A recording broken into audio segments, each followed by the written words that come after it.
So news broke the other day that Hendrick Motorsports will be fielding an Xfinity car for 3 races this year, and this is an absolutely fascinating move.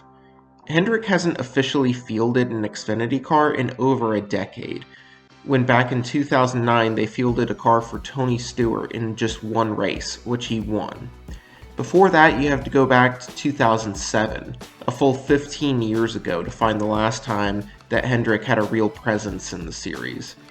Since then, Hendrick's driver development program has been outsourced to JR Motorsports. What a lot of people may not realize is that in spite of Dale Jr. and Kelly Earnhardt Miller being the owners of this team publicly, Rick Hendrick actually does have a minority ownership stake in the organization, making him more than just an engine and support supplier. Over the last year, there's been growing speculation that JRM is going to make the jump to the Cup Series. Dale Earnhardt Jr. and Kelly Earnhardt Miller themselves have not been shy about publicly addressing this speculation either. But I've firmly been in the camp that it won't happen.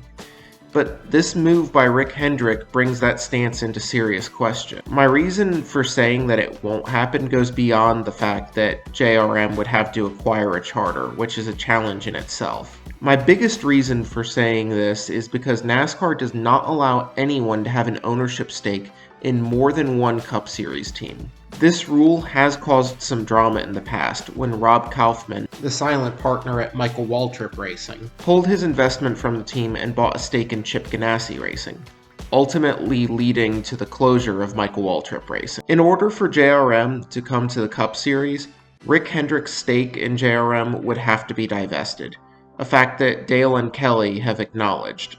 I personally thought this would be unlikely. While Hendrick's divestment surely would not lead to the same collapse that Rob Kaufman's exit from Michael Waltrip Racing did, think of it like a game of Jenga. As you remove pieces, the tower becomes more unstable. Rick Hendrick may only be one piece, but he's a very big, foundational piece of the Jenga tower. That's not to say that JRM is destined for failure in the Cup Series. Actually, I have no doubt that they will be successful should they make the leap. Dale and Kelly are both highly intelligent and savvy owners, who I have no doubt will figure it out. But what I'm saying is that the road to success is more challenging. Add to that Junior's comments in his recent interview with Denny Hamlin on Dale Jr. Download. Hamlin, now an owner himself at 2311 Racing, talked about how difficult it is for a Cup Series team to be profitable. Junior responded by saying that it was much easier to turn a profit as an owner in the Xfinity Series, which begs the question, would Dale Earnhardt Jr. want to move JRM to the Cup Series if the return on investment was low? Jr. was a good driver, don't get me wrong, but I would argue that he is an even better owner and businessman than a driver. As I said, he's highly intelligent and savvy, and his accomplishments on the business side speak for themselves. So I'm sure that this is a question that he's already asked. Also, none of this is to suggest that the relationship between Hendrick and Earnhardt has soured. By all appearances, their relationship seems to be as strong as it ever has been. This is probably just Hendrick stepping back and doing a soft relaunch of his own driver development program while giving Junior room to grow. After all, the mark of a great mentor is the desire to see their protege grow and become successful, even if that means growing beyond their mentorship. If this is the case, I think it really will be a soft relaunch. Hendrick Motorsports Cup Series roster is entirely made up of young drivers who don't appear to be going anywhere anytime soon. So the need for a large driver development program isn't really urgent at the moment, though having one never hurt anyone.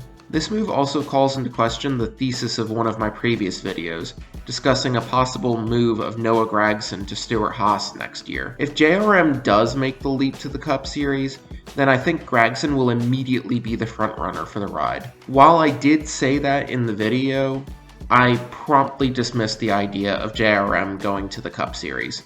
Silly me. Certainly, it wouldn't be the first time or the last time I got something wrong. Also, one other quick note.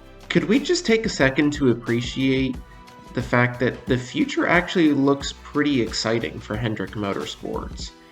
They brought in Jeff Gordon full-time, and now suddenly they're fielding a team at Le Mans next year, and Jeff Gordon has brought up the idea of them expanding into other series like IndyCar. This is all sounding pretty cool. Anyway, that's what I got for today. Please like the video and subscribe, and let me know what you think in the comments. And thank you so much for watching. This channel has been growing at a rate that I couldn't have imagined, and I could not be more grateful for it. So, until next time, have a great day.